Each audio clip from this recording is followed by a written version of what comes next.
toute économie devrait être positive.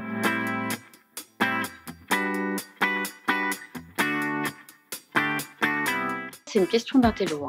L'économie positive, c'est pas un concept, c'est quelque chose de très concret qui peut impacter nos vies quotidiennes en les améliorant durablement. C'est une économie au service de la vie, c'est une économie au service des générations présentes et futures, c'est tout sauf un truc d'intello. L'économie positive, c'est faire mieux, c'est faire le bien, c'est pas seulement faire du bien, c'est faire le bien. Pas comme des gourous, mais comme des gens responsables et soucieux des autres. Donc ça, c'est pour le plus grand nombre et pas pour une petite catégorie de personnes. Et puis d'ailleurs, on est tous intello. Il ne faudrait pas intellectualiser l'engagement comme ce que je lis dans la presse encore aujourd'hui. Pour bouger dans le même sens, tous ensemble, le dialogue et la prise en compte de la réalité de la vie de tous sera indispensable. Nous ne sommes pas à l'abri d'un retour en arrière quand nous constatons le retour des lobbies du plastique, le report de la COP26 ou la fragilisation du Green Deal européen. J'aimerais tant. En tout cas, il aura sensibilisé, je pense, un grand nombre de personnes et un grand nombre de managers et de chefs d'entreprise. Donc même si le grand soir n'est pas pour tout de suite, en tout cas, la transformation est à l'œuvre. Je le souhaite, en tout cas, une chose est certaine, c'est que dans l'urgence, on a vu certaines entreprises se révéler être de véritables acteurs de l'économie positive. Ça, c'est un premier point. Et puis, de toute façon, aujourd'hui, une entreprise qui ne s'engage pas, ça veut dire que c'est une entreprise qui ne se projette pas, donc qui ne prépare pas l'avenir. Pour autant, cette rupture qui est totalement historique et mondiale que nous traversons peut représenter un électrochoc, un terrain propice à la remise en cause de pratiques qui étaient mortifères et historiques. Et vraiment finalement un retour à l'essentiel. Donc sans une telle fracture, je pense qu'on serait encore en mode diesel. J'ai le sentiment que cette longue période de confinement a fait prendre conscience à pas mal de personnes que la question du sens aujourd'hui était au cœur de tous les sujets.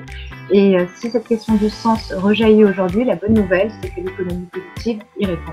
Ce qu'on change en fait, c'est les indicateurs et les outils de mesure. Aujourd'hui, quoi qu'on fasse, on est toujours habitué à une sorte de compte de résultats où en fait on va avoir un coût qui va être compensé par un revenu. Et bien aujourd'hui, il faut vraiment intégrer dans les indicateurs le coût collectif, le coût environnemental. On renoue avec la poétique de la relation plutôt qu'avec la boulimie de l'avoir. Être, c'est mieux qu'avoir.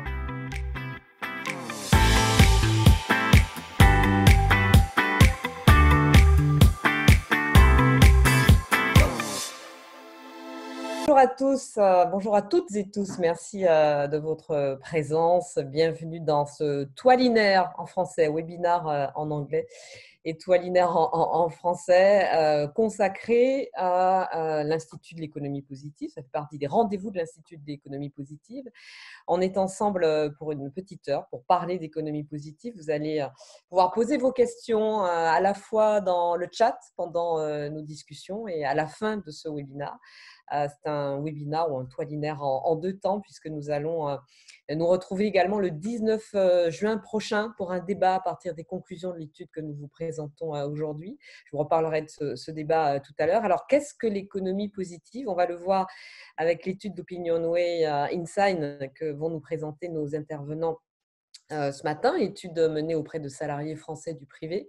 Une majorité d'entre eux, vous allez le voir, n'ont qu'une idée assez brumeuse de ce qu'est l'économie positive, mais une bien plus grande majorité encore en a envie. On en parle ce matin avec Audrey Tcherkov, qui est présidente exécutive de l'Institut de l'économie positive, Stéphane Lefebvre-Mazurel, qui est directeur du pôle Smart City et Inside chez OpinionWay, et Claudine Pagon, qui est un peu notre hôte. Claudine, bonjour, directrice générale chez Inside, en charge de l'impact positif. On va commencer avec toi, Audrey. L'autre Audrey, on est deux ce matin, donc Audrey T et Audrey P. Audrey T, on commence avec toi. Raconte-nous un petit peu, qu'est-ce que l'Institut de l'économie positive? Bonjour Audrey, bonjour à tous. En effet, pour ceux qui ne nous connaissent pas, l'Institut de l'économie positive a été créé par la Fondation Positive Planète de Jacques Attali, que j'ai eu la chance de diriger pendant 5 ans pour ensuite prendre la présidence exécutive de cet institut. Alors, juste un petit mot en préambule sur la Fondation pour expliquer pourquoi est-ce qu'on a décidé de créer cet institut. Notre Fondation aide les plus démunis depuis 1998, en France et partout dans le monde. On a accompagné 11 millions de personnes depuis notre création.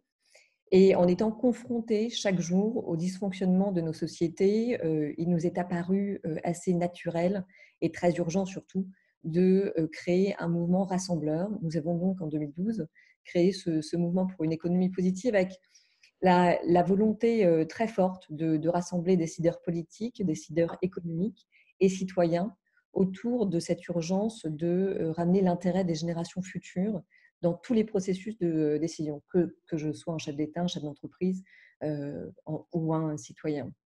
Et lorsque nous avons décidé de créer cet institut, la conviction principale, c'était que le seul moyen de parvenir à transformer notre économie en une économie plus durable et plus inclusive était de créer des leviers pour faire bouger autant les décideurs publics que les opinions. Et on apporte donc chaque jour des réponses qui sont très concrètes aux entreprises, au gouvernement, aux territoires, pour permettre à chacun de se saisir de ces enjeux qui nous concernent tous, environnementaux, économiques, sociaux. Alors, cette économie, je terminerai juste sur ça, parce que je sais que j'ai un temps assez limité. Elle existait avant nous, puisque, évidemment, aux quatre coins du monde, on voit fleurir des initiatives qui sont positives. Et notre objectif principal est d'accélérer ce mouvement, son développement, d'en partager avec le plus grand nombre les meilleures pratiques, les meilleures expériences, de faire en sorte que l'exception devienne la norme. Et pour qu'elle devienne la norme, il ne suffit pas d'en parler, il faut agir. On a donc créé des outils de mesure qui nous permettent de calculer la positivité de tous les acteurs de la société. On accompagne tous ces acteurs avec des missions de conseil et on invite chaque année, lors de nos grands rendez-vous, nos grands forums de l'économie positive que tu connais bien ainsi que Claudine, et je vous en remercie pour être avec nous chaque année. Voilà, on réunit des centaines de personnes plusieurs fois par an. Tous nos forums sont gratuits et ouverts à tous, ça c'est très important pour nous. Et puis, nous produisons plusieurs études, comme le baromètre de la positivité du CAC 40, le ranking de la positivité des pays de l'OCDE. On crée des consultations citoyennes pour porter la voix des citoyens au plus haut niveau, au G20, par exemple. Et puis, on publie les résultats de sondages comme celui que nous allons vous présenter aujourd'hui.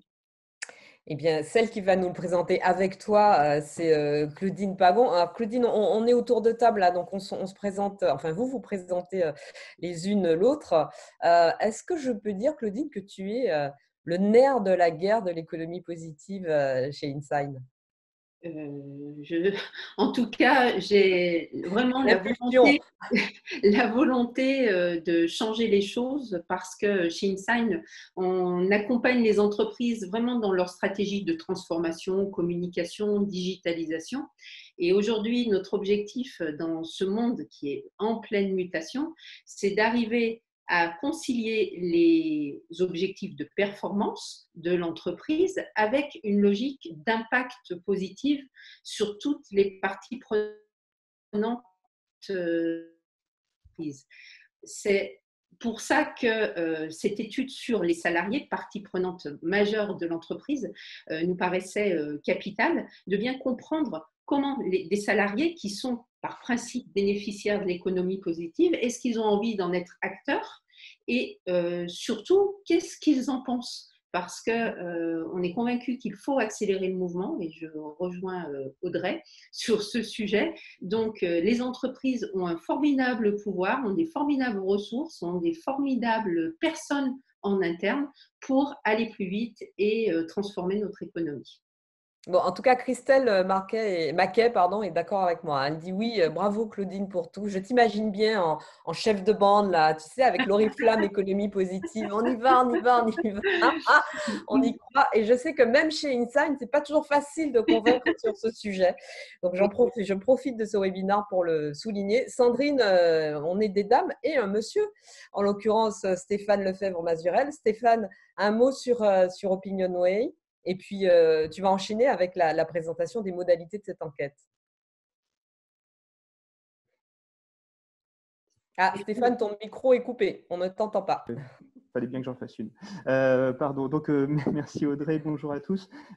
En fait, nous, notre participation avec cette étude et l'économie positive vient surtout d'une rencontre avec Claudine il y a plusieurs mois et où on a passé un moment très agréable, où elle nous a convaincus de l'utilité de cette économie positive. Opinionway, en fait, un institut d'études qui a 18 ans d'ancienneté et surtout s'est fait connaître en innovant, en étant le premier institut sur les études online. Et du coup, l'innovation a toujours été un petit peu dans l'ADN d'Opinionway, ce qui, du coup, aussi a motivé notre participation avec cette étude-là, où on essaye d'innover, de faire bouger un petit peu les choses pour l'avenir de la planète et de l'économie. Et puis, l'autre pilier également qui nous intéressait, c'est que l'on s'occupe, bien évidemment, en tant qu'institut d'études, beaucoup de l'engagement des consommateurs, l'engagement des collaborateurs. Et là, vous voyez, on était pleinement dans le sujet. Donc, un grand plaisir d'avoir pu participer aussi à cette étude avec vous tous. Merci, merci. Sur la méthodologie, Stéphane? Oui, donc du coup, peut-être, voilà, exactement, la méthodologie, donc quelque chose d'assez classique en fait. L'idée était d'avoir, comme tu l'avais dit Audrey, un échantillon de salariés du secteur privé. Donc on a interrogé 1014 personnes, c'est le fameux NATREP que l'on a du coup adapté sur le secteur professionnel. 1014 personnes interrogées et donc du coup on les a interrogées en octobre et novembre 2019 et puis entre-temps il s'est passé un petit événement comme nous l'avons tous vécu et on s'est dit qu'à l'occasion justement de ce webinaire il aurait été intéressant de voir un petit peu l'évolution de la perception des gens par rapport à l'économie positive et nous avons lancé une deuxième vague, un petit coup de sonde en fait que nous avons fait mi-mai pour essayer de voir un petit peu les évolutions. Donc c'est ce à quoi on va voir là dans les prochains slides. Claudine, est-ce que finalement, l'économie positive, c'est pas the new RSE? Alors, c'est clair que la RSE est un pilier et trace la route pour les entreprises. La RSE, ça existe depuis de nombreuses années, mais je crois aujourd'hui que face à l'urgence, on est vraiment obligé d'aller plus loin et d'arrêter cette démarche en silo avec un département RSE et d'autres départements dans l'entreprise pour que ces enjeux sociétaux, environnementaux infusent, soit la priorité de toutes les activités de l'entreprise. D'où l'intérêt de savoir si des salariés qui ne sont pas dans des départements RSE avaient envie de s'engager dans ce mouvement et voilà le résultat. Alors Audrey et Stéphane, je l'ai évoqué rapidement tout à l'heure, peu de salariés connaissent l'économie positive ou en tout cas sauraient la définir, mais ce qu'ils savent, c'est qu'ils en veulent. Et les résultats de cette étude le démontrent en tout cas. Oui, absolument. Alors, est-ce que tu veux que je précise peut-être pour les personnes qui nous regardent ce que c'est que l'économie positive, justement? Oui, mais comme tu en avais déjà parlé un petit peu avant donc, et tu avais dépassé ton temps, donc c'est pour ça que j'essayais de rattraper. Mais vas-y, je t'en prie, vas-y. Non, mais voilà, juste, ce qu'on appelle positif, c'est tout individu ou toute entité qui travaille d'une façon ou d'une autre dans l'intérêt des générations futures. Donc, c'est finalement replacer chaque action dans la perspective du long terme, mesurer son impact pour les générations à venir, alors qu'il s'agisse du niveau de dette publique si je suis un État, des conséquences sur le climat que mon activité va avoir si je suis une entreprise. Ça adresse finalement tous les sujets qui sont liés aux enjeux économiques, sociétaux et environnementaux et de gouvernance. C'est donc en effet beaucoup plus large que ce qu'on range traditionnellement sous les termes de développement durable et c'est tout l'opposé du court-termisme imposé par les marchés. Donc là, on peut voir en effet sur ces slides, c'est très intéressant parce qu'on voit bien que l'économie positive, ce n'est pas ni un mouvement d'intello, ni un sujet qui appartient à une élite, mais que finalement tout le monde se sent concerné. Donc un peu moins de la moitié des salariés français sont familiers avec l'économie positive.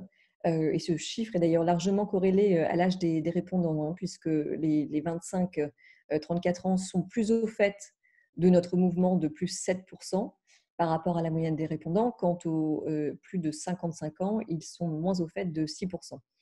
Point assez important pour être souligné, la connaissance de l'économie positive est finalement assez uniforme sur l'ensemble du territoire. Ce n'est pas plus développé au sein d'une catégorie socio-professionnelle qu'une autre.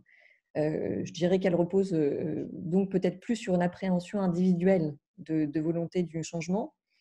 Et cette volonté de changement et de transition, elle est extrêmement forte au sein des salariés français et on peut s'en réjouir parce qu'on voit que 92% d'entre eux sont en faveur d'une transition vers l'économie positive. Donc, je crois qu'il n'y a pas de débat et je laisse la parole à Stéphane pour compléter mon propos. Oui, alors 92%, en effet, un chiffre assez impressionnant. Alors, ce qui est encore plus intéressant, c'est deux éléments. C'est de voir la part des tout à fait favorables, qui est à 33%. On a l'habitude de dire, lorsqu'on est au-dessus des 20 à 25%, on est vraiment sur quelque chose, un phénomène important qui est en train de se passer. Là, c'est le cas, on est à 33%. Et puis, surtout, on voit que finalement, l'impact du coronavirus, le confinement qu'on a eu avec le Covid-19,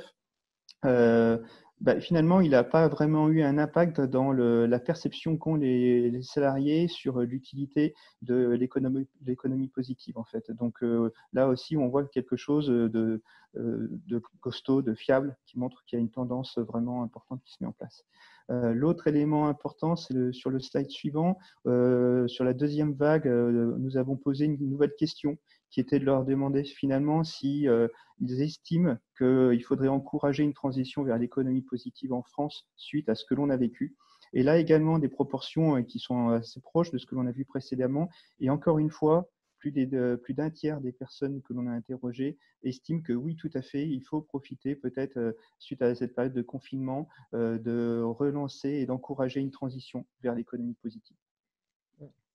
Alors, engager la transition vers l'économie positive, oui, mais avec qui et comment? Quel est le rôle que les salariés donnent à l'entreprise dans ce passage à l'économie positive? Claudine.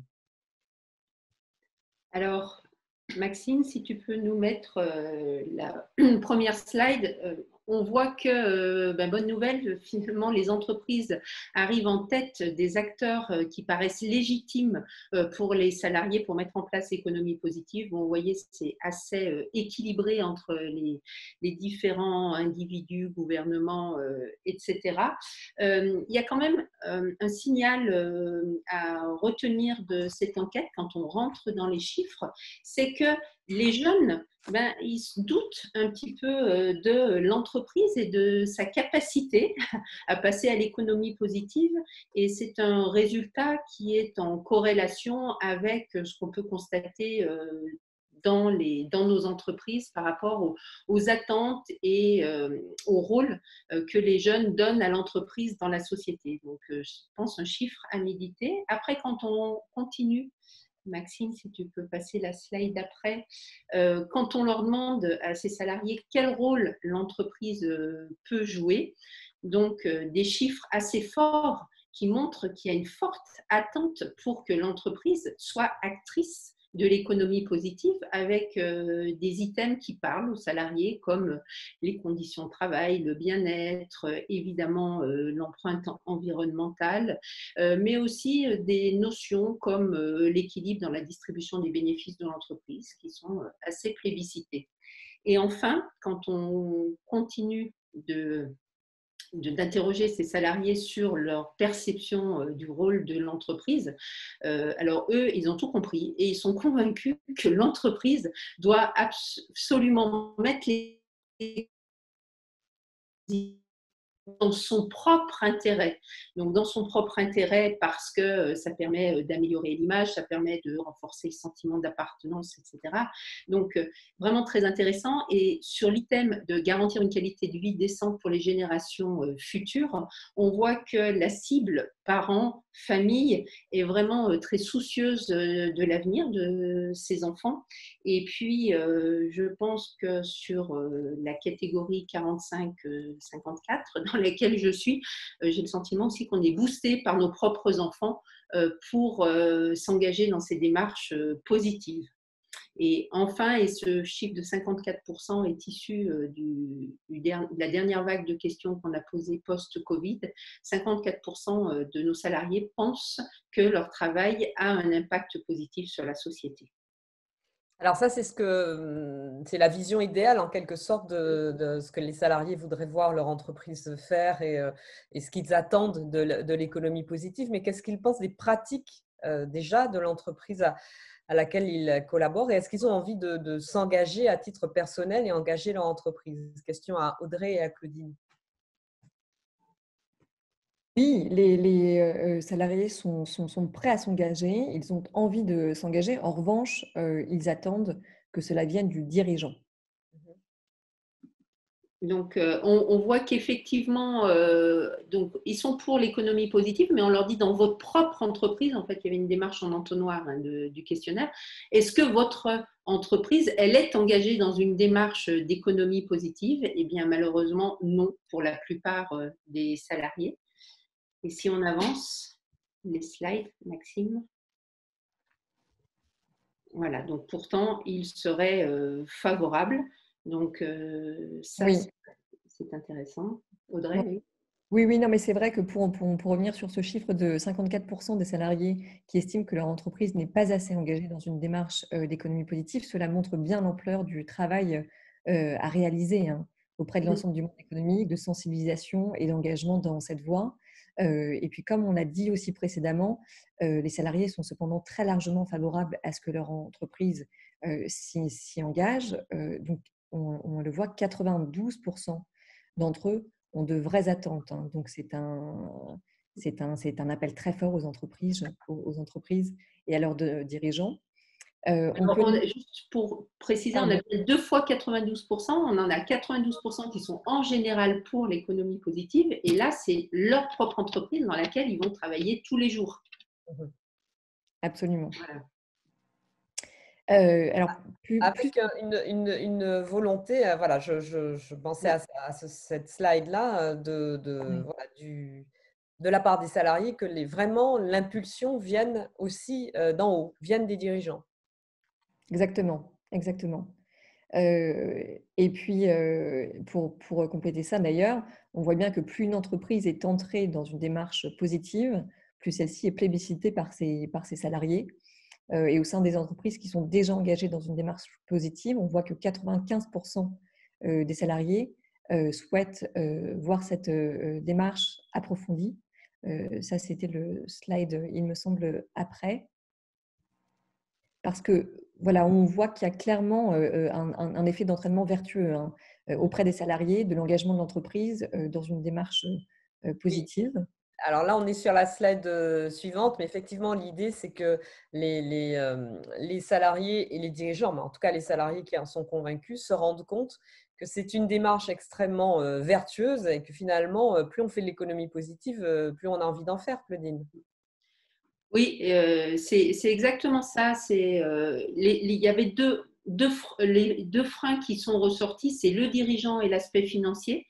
Quand les entreprises sont déjà engagées dans une démarche d'économie positive, ben là, c'est plus le dirigeant, vu que l'entreprise est dedans. Les salariés pensent que c'est le frein financier qui va bloquer pour aller plus loin, parce qu'ils ont envie qu'on aille plus loin. Et donc, ces deux leviers, et dirigeants et financiers, c'est pour ça que nous, on est convaincus chez Insign qu'il faut absolument arriver à les faire se rejoindre.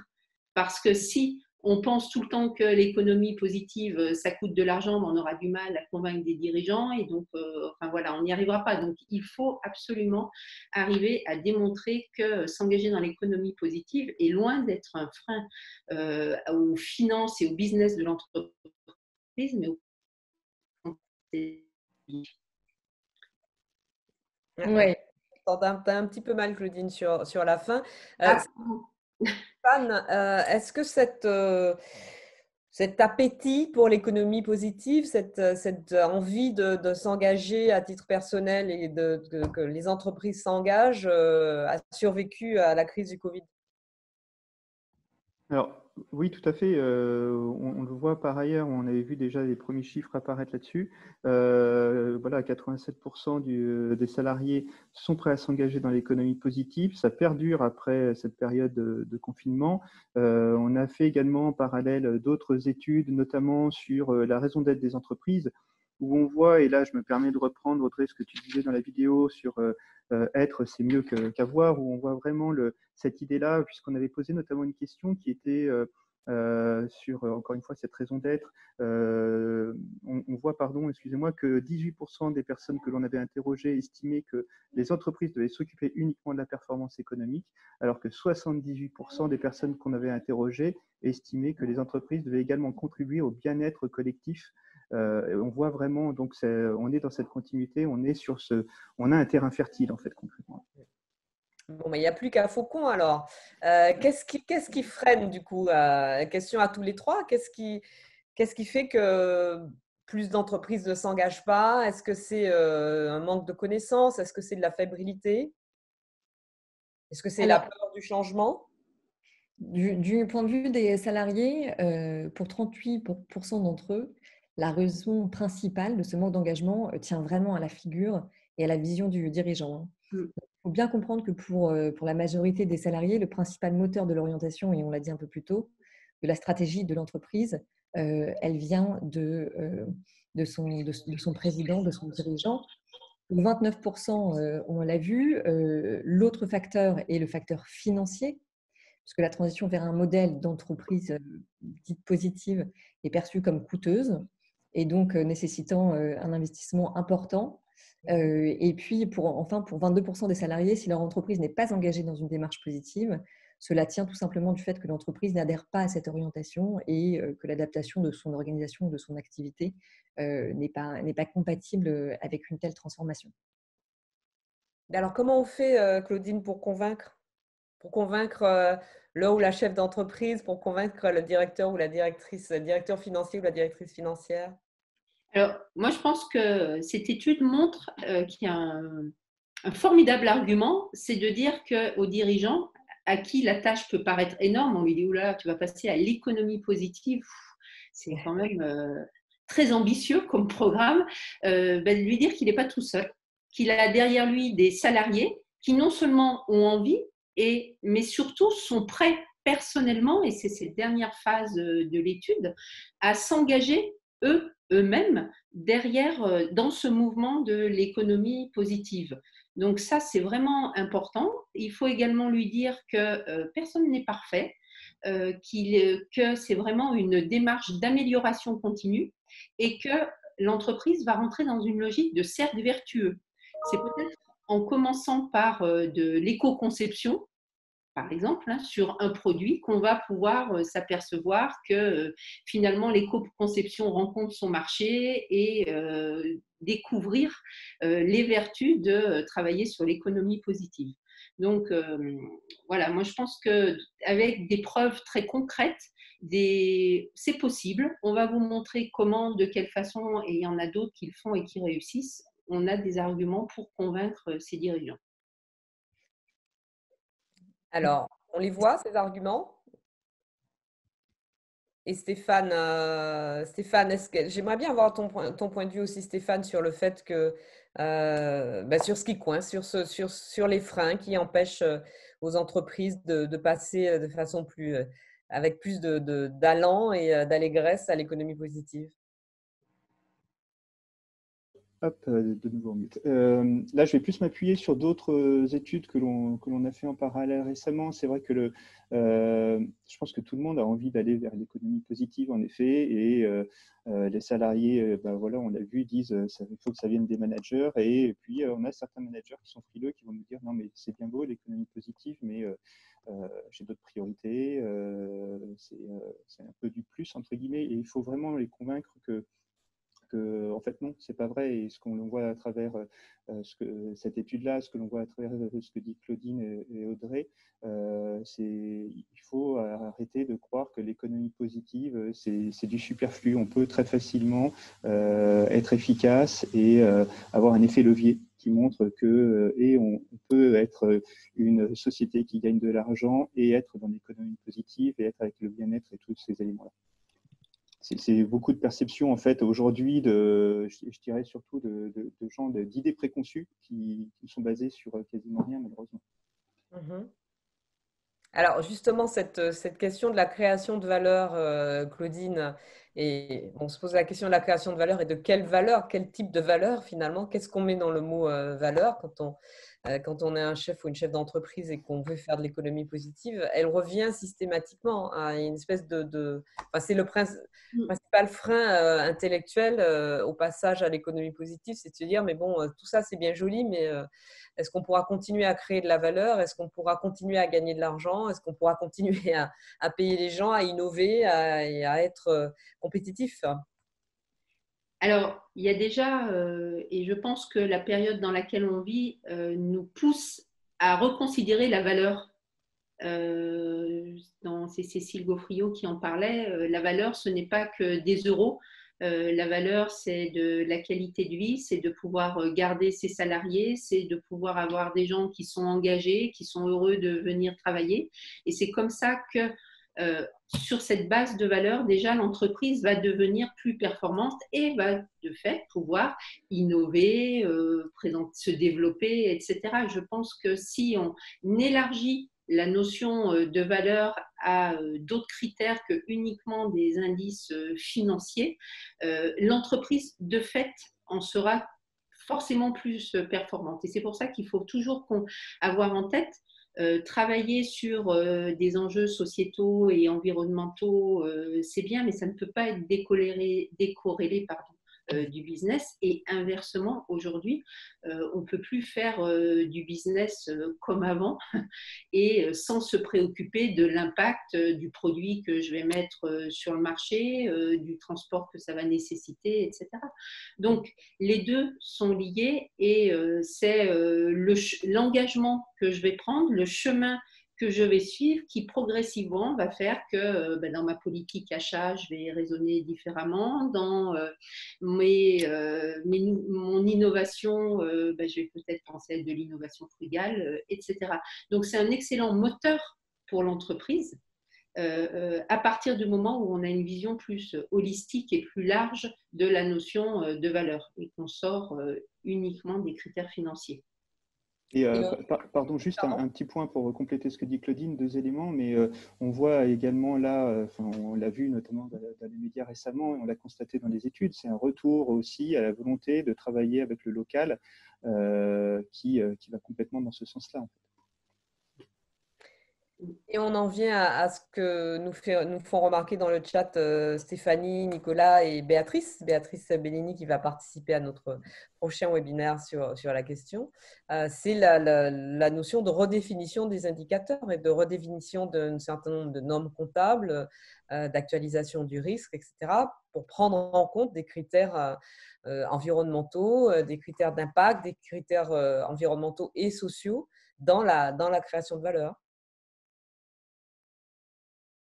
Oui, absolument. Si je peux dire un mot sur ce sujet, une des mesures fortes que nous avions présentées au gouvernement français en 2013, c'était vraiment l'urgence de créer des nouvelles grilles de lecture, en effet des indices extra-financiers, mais surtout des outils qui vont aider l'entreprise à définir une feuille de route porteuse de sens, qui va embarquer les salariés, qui va embarquer les différentes parties prenantes, les fournisseurs, les clients, etc., pour donner du sens à tout ça. Alors, il ne s'agit pas de créer des alternatives, être des ayatollahs contre le PIB ou les outils traditionnels, mais en tout cas, vraiment ramener du sens dans tout ça. Et on voit bien que les entreprises, elles occupent une place centrale dans nos sociétés. Elles sont au cœur de cette transformation positive pour laquelle on milite parce qu'elles disposent d'un effet de levier extrêmement fort.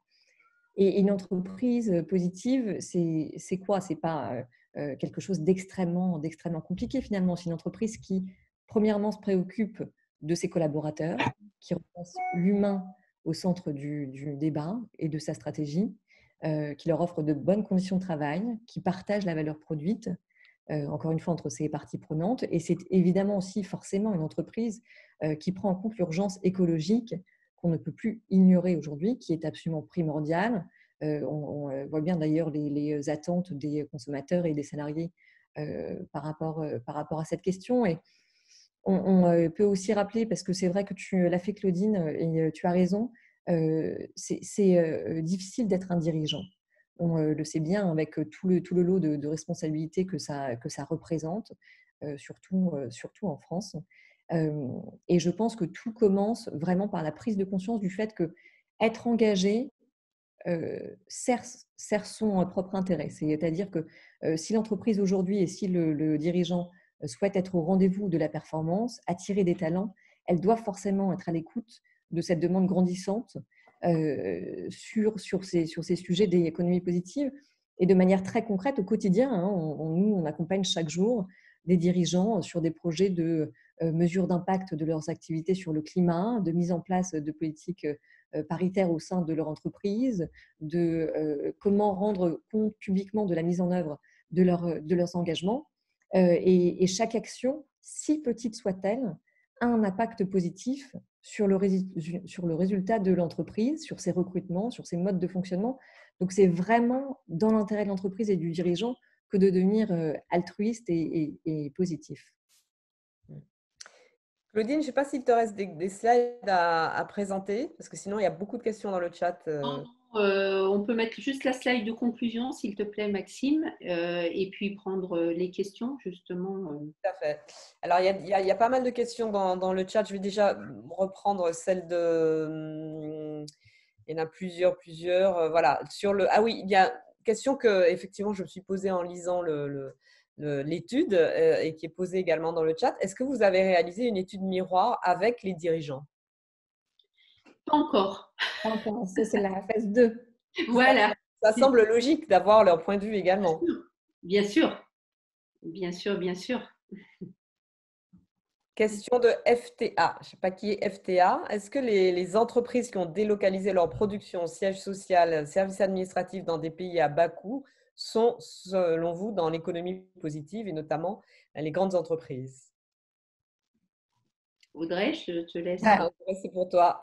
Non, mais d'ailleurs, de toute façon, là, les 3 derniers mois que nous venons tous de vivre avec une violence extrême nous ont montré l'urgence justement de relocaliser. Et je pense que les entreprises, pour travailler avec beaucoup de très grandes entreprises qui ont plus de 50% de leurs activités en dehors de la France, ont eu une prise de conscience extrêmement intense ces derniers mois et ces dernières semaines. Donc non, et évidemment que ce n'est pas positif. Maintenant, il faut aussi évidemment répondre aux enjeux de la globalisation qui a ses freins, et c'est ce qu'on s'efforce de faire en tout cas chaque jour, vraiment en proposant justement des plans d'action aux entreprises pour relocaliser, pour créer de la valeur dans leur propre pays et justement devenir plus positif sur ces sujets de production. Voilà. Alors, c'était une question de Stéphanie Boucher sur l'étude miroir. Isabelle Pogu, je ne sais pas comment on prononce, demande si on… Alors, question plutôt pour toi, Claudine, j'imagine. Est-ce que vous savez quel type d'engagement les salariés sont prêts à prendre dans le cadre de l'économie positive? Est-ce qu'ils veulent travailler autrement, développer le mécénat ou le bénévolat, par exemple?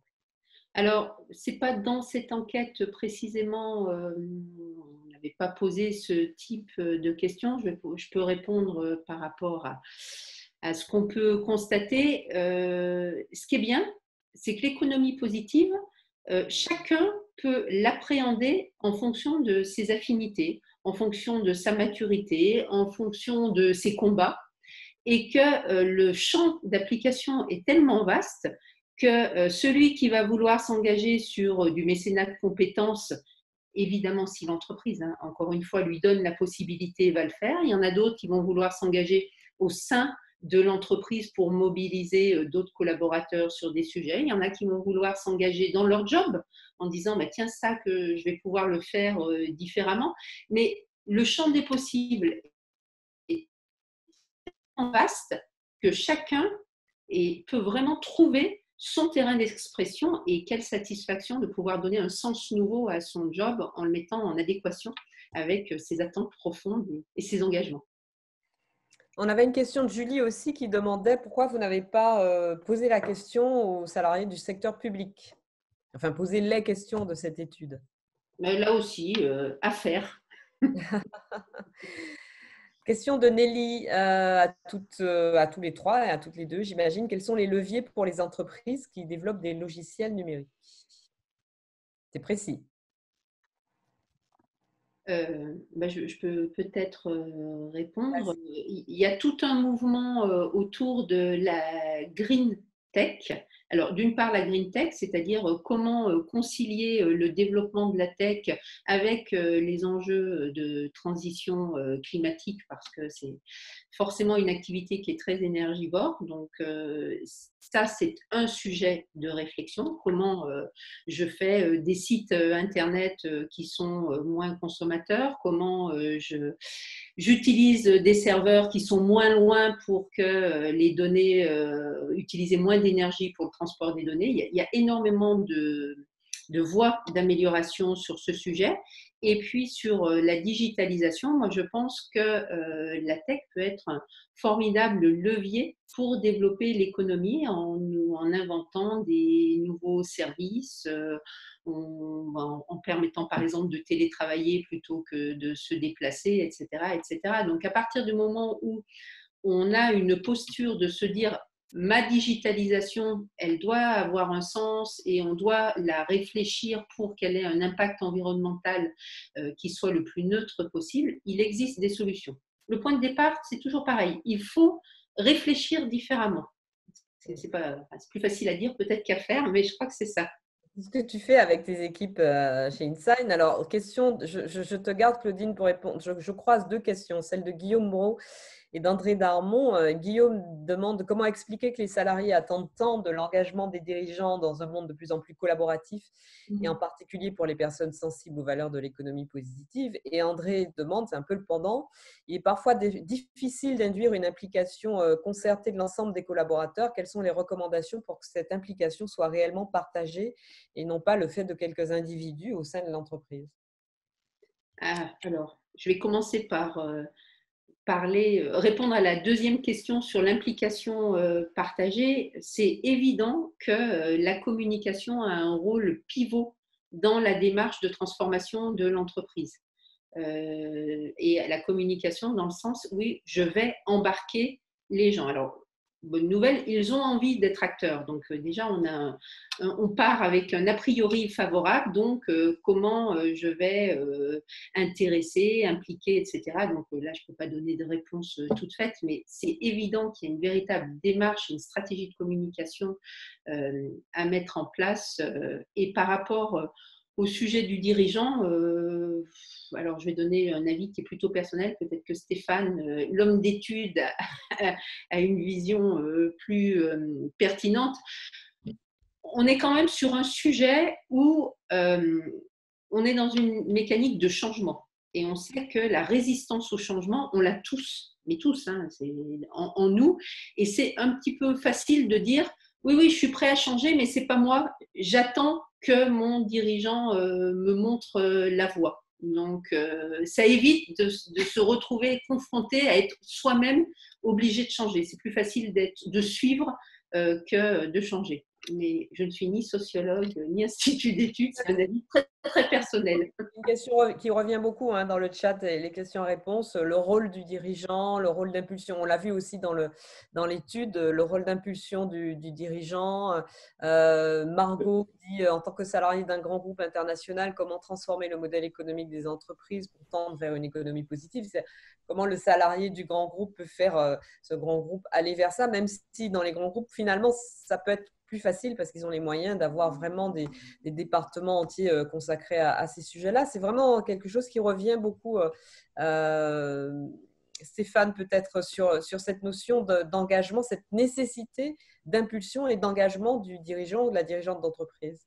Oui, alors en effet, c'est fondamental pour que l'économie positive et que cette stratégie puisse fonctionner dans une entreprise. Il faut absolument que le dirigeant, le COMEX, le CODIR soient vraiment en ligne et soient moteurs pour porter cette stratégie. Après, il y a quand même un élément important, on en parlait Audrey tout à l'heure, c'est il faut que les dirigeants comprennent que le dirigeant est un financier, il faut que son entreprise gagne de l'argent à la fin, etc., bien évidemment, mais il faut aussi que le dirigeant comprenne les bénéfices qu'il peut avoir à mettre en place cette économie positive en interne, et notamment quand on voit tous les éléments positifs que cela peut apporter auprès des collaborateurs avec la période que l'on vient de de vivre encore une fois la mise en place du télétravail. On voit que j'y reviens, mais on voit que les collaborateurs aujourd'hui en sortie de confinement, enfin, pas complètement, j'exagère, mais revoient quand même profondément leur approche du travail, leur approche de leur entreprise.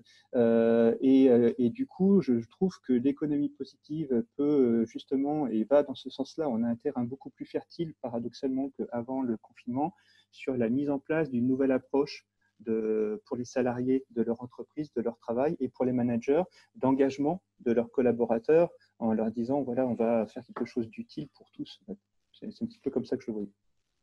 Et d'ailleurs, France Toussaint temporise un peu cette responsabilisation du chef d'entreprise en disant, je ne comprends pas que l'on attende tant des dirigeants, est-ce qu'on ne doit pas s'engager là où nous sommes? Ce sont les petites rivières qui font les fleuves, Audrey. Je pense que tu es d'accord avec ça, même si on ne décide pas forcément en tant que salarié de la stratégie de l'ensemble d'un groupe, par exemple. Oui, pour avoir passé les 10 premières années de ma carrière dans des grands groupes, je peux vous dire que c'est aussi extrêmement difficile quand on souhaite faire bouger les lignes à notre échelle en tant que salarié, de réussir vraiment à endiguer un réel changement si les instances de gouvernance, elles n'en sont pas convaincues. En fait, on a une marge de manœuvre qui est extrêmement limitée parce que ça nécessite évidemment de pouvoir embarquer un maximum de gens autour de soi. Et la plupart du temps, surtout dans les grands groupes, si ça ne vient pas du haut, il ne se passe pas grand-chose, ou en tout cas, on va avoir un impact extrêmement limité. Et moi, je trouve ça assez intéressant, au contraire, qu'on redore un peu justement le blason du dirigeant en lui lançant cet appel, en lui disant qu'on a besoin de lui, on a besoin de le voir incarner ses valeurs, parce que on le voit bien d'ailleurs, que ce soit le manifeste qui a été publié par ces jeunes du Réveil écologique il y a 18 mois, qui sortaient des grandes écoles et qui lançaient justement un message à ces grandes entreprises, et notamment aux entreprises du CAC 40, en disant mais ce n'est pas parce que vous allez nous offrir aujourd'hui des salaires et des bonus extraordinaires qu'on va venir travailler chez vous. Si on n'est pas en phase avec vos valeurs et avec votre vision, on ira ailleurs. Et ça, je pense qu'il faut l'entendre. Aujourd'hui, la définition des success stories ou de la réussite, elle a changé. Et d'ailleurs, on peut citer plein d'exemples. Quand on voit que Jean Moreau, qui a créé Phoenix, qui était une toute petite start-up en 2017, en 2018, a eu un chiffre d'affaires de 10 millions d'euros. En 2019, il a réussi à faire une levée de fonds de 15 millions d'euros. Donc, c'est une entreprise qui travaille sur la gestion des déchets et l'économie circulaire. Donc, on voit bien que ces sujets-là passionnent à la fois les salariés et aussi les investisseurs. Oui, je vais juste rebondir sur l'exemple de Phoenix et Jean Moreau. Ce qui est intéressant, c'est qu'il a trouvé le moyen de valoriser les déchets et de valoriser une politique anti-gaspi d'une entreprise. Et c'est pour ça que ça fonctionne. Encore une fois, c'est parce qu'il a réussi à combiner les leviers de business avec les leviers environnementaux. Voilà, c'est juste. Je croise deux remarques. Une remarque encore de France qui nous disait, mais est-ce que finalement l'économie positive, c'est pas remettre du sens dans son métier? Et effectivement, on en a parlé tout à l'heure. Et une remarque de Nicolas Monestier qui dit il faut remettre au centre de la gouvernance des valeurs dites féminines, empathie, écoute, ouverture. Merci à Nicolas de mettre féminine entre guillemets parce qu'évidemment, j'espère bien que les hommes aussi sont capables d'empathie, d'écoute et d'ouverture. Tes clients, dit-il, de toute manière, ne se reconnaîtront pas dans le narratif que tu déploieras si ce narratif n'est pas sincère et fondé sur de nouvelles valeurs, mais plutôt que sur d'anciennes valeurs de ce combat culturel qui est à l'œuvre. Les personnes auxquelles s'adressent les entreprises, leurs clients, leur audience, sont de plus en plus sensibles à une adéquation entre ce qui est dit et ce qui est fait par les entreprises. Claudine, je sais que c'est un sujet qui t'intéresse particulièrement. Oui, parce que les entreprises, c'est un des freins qu'on rencontre, c'est de dire, oui, mais on est tellement mauvais que soit on ne va pas y arriver, soit ça ne sert à rien de communiquer et de s'engager. Et ça ne va pas être un plus, surtout dans la communication. Et je pense qu'aujourd'hui, les parties prenantes, elles ont envie de sincérité. Elles ont envie d'entreprises qui leur disent ben, voilà où j'en suis, voilà où j'aimerais aller, voilà les jalons que je me donne, voilà ce que j'ai bien réussi, là où j'ai un petit peu moins réussi. Mais je crois que tout le monde est très mature sur ces sujets pour entendre ce discours. Et le greenwashing qui consiste à dire regardez c'est extraordinaire et de mettre en évidence un petit truc, l'arbre qui cache la forêt, comme on va dire, n'a plus du tout lieu aujourd'hui dans l'esprit des parties prenantes en général. Donc ça, c'est vraiment important. Et encore une fois, c'est de l'amélioration continue. On commence par une action et puis une autre, etc. Et on est convaincu de la démarche vertueuse et positive à partir du moment où on y va. Alors, remarque fort juste de FTA qui dit « Vous ne parlez pas du consommateur, il est abruti de publicités qui promeuvent les petits prix, les produits souvent superflus, le masquage des processus néfastes, c'est-à-dire ce qu'on appelle les externalités négatives. La vérité dans la communication serait-elle bonne à dire en économie positive ?» Alors oui, la vérité est bonne.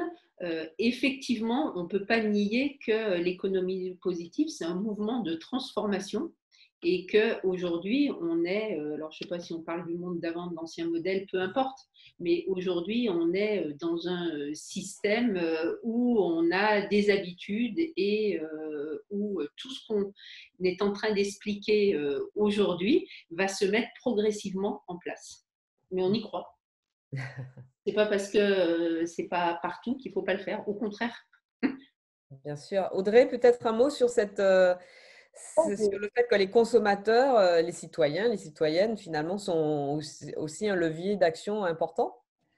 Bien sûr, bien sûr. Et ça, d'ailleurs, enfin, on le voit dans la presse chaque jour, ces entreprises qui font du greenwashing, c'est extrêmement compliqué, même pour des acteurs comme nous qui souhaitons travailler avec le maximum d'acteurs possible, parce qu'on pense que si on ne travaille pas avec ceux qui sont, par définition, pas positifs, je dirais pas négatifs, mais en tout cas qui ne sont pas dans cette mouvance-là, on se doit de travailler avec eux justement pour vraiment endiguer un changement. Néanmoins, lors des grands forums que l'on organise, on s'interdit de travailler avec des entreprises qui produisent des biens ou des services qui vont vraiment à l'encontre de ce qu'on promeut. Donc, je pense que la prise de conscience aujourd'hui, elle va vraiment dans ce sens. Je vous ai cité un peu plus tôt les jeunes gens qui sortent des grandes écoles, enfin ou pas d'ailleurs, qui ne souhaitent plus aller travailler pour ces acteurs-là. Les consommateurs qui maintenant redirigent vraiment l'ensemble de leur portefeuille pour des marques qui sont dites green, ou en tout cas qui sont véritablement convaincus qu'il faut absolument être positif à la fois dans ces processus de production, dans ces processus de vente, enfin sur tout l'ensemble de la chaîne. Et j'espère sincèrement que le dialogue qu'on a aujourd'hui pour les entreprises ou pour les dirigeants qui assistent nous permettra de pouvoir travailler tous ensemble dans cette démarche d'engagement collectif pour apporter des solutions et pour finalement conforter ce contrat social qui doit tous nous unir. C'est un peu le sens de la remarque d'Olivier Roche qui nous dit la RSE, si nous l'écrivons en redonner du sens et donc de l'efficience à l'entreprise, c'est une occasion que chaque gramme d'énergie des personnes de l'entreprise soit mis de manière cohérente au service de la réussite altruiste de l'organisation, donc plus rentable aussi que 30 à 50% de l'organisation désengagée. Claudine. Très bien, j'adhère. Voilà. Olivier, je ne rajoute rien, c'est parfait, c'est bien exprimé et l'idée est excellente. Voilà. Bon, je termine avec une question. Bon, c'est presque de la provocation, mais vous allez pouvoir répondre en 2 mots chacune. Et si Stéphane veut ajouter un mot, il est bienvenu, évidemment. Question de Nathalie Brosse qui disait « Que pensez-vous de PSA qui fait venir ses salariés polonais pour travailler sur les sites en France? Est-ce que c'est de l'économie positive ?»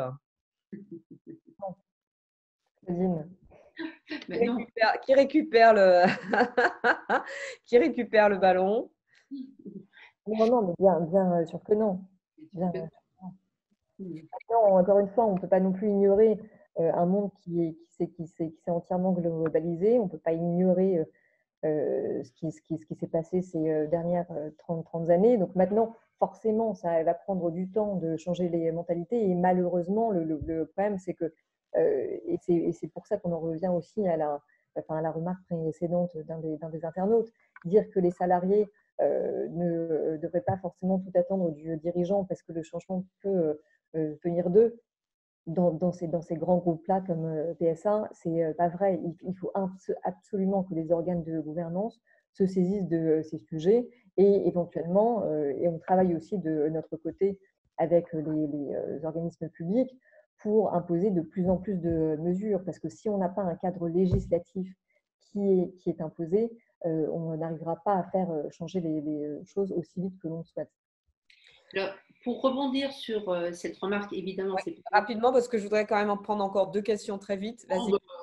C'est toi qui juges, Audrey. C'est toi qui mènes les débats. Vas-y. Non, simplement, du coup, il y a une flopée de questions qui sont arrivées. On ne va pas pouvoir répondre à tous. C'est pour ça que je vous invite à nous rejoindre pour le webinaire du 19 juin où on va continuer cette conversation avec Béatrice Bellini, qui est une spécialiste du positive business, David Garbous, ex-directeur marketing et RSE de Fleury Michon, et Fabrice Bonifay, qui est le directeur développement durable du groupe Bouygues, on va vraiment parler le 19 de façon concrète de la façon dont dans des entreprises moyennes ou grandes, petites, moyennes ou grandes, on peut mettre en œuvre cette économie positive. Juste un mot très rapide pour répondre à Sabrina qui pose la question à Audrey, mais c'est peut-être à moi puisque c'est moi qui en parlais tout à l'heure, de nouveaux indicateurs qui pourraient permettre d'actualiser les normes. Mais c'est une demande très forte de la part des militants écologistes, de la part de ceux qui défendent l'économie positive dans les entreprises, c'est-à-dire que les normes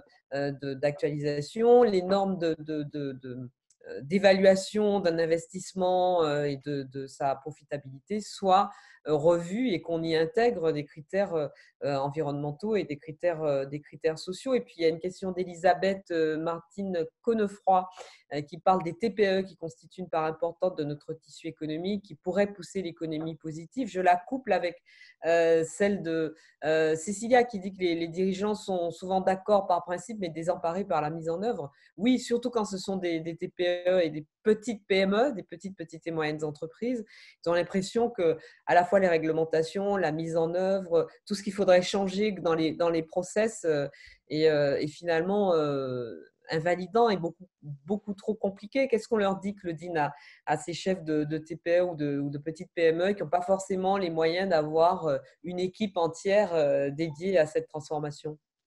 Alors déjà, on leur dit que leurs salariés sont prêts à travailler avec eux. Donc ça, c'est important. Ce n'est pas parce qu'ils n'ont pas de département RSE qu'ils ne peuvent pas s'engager sur le sujet.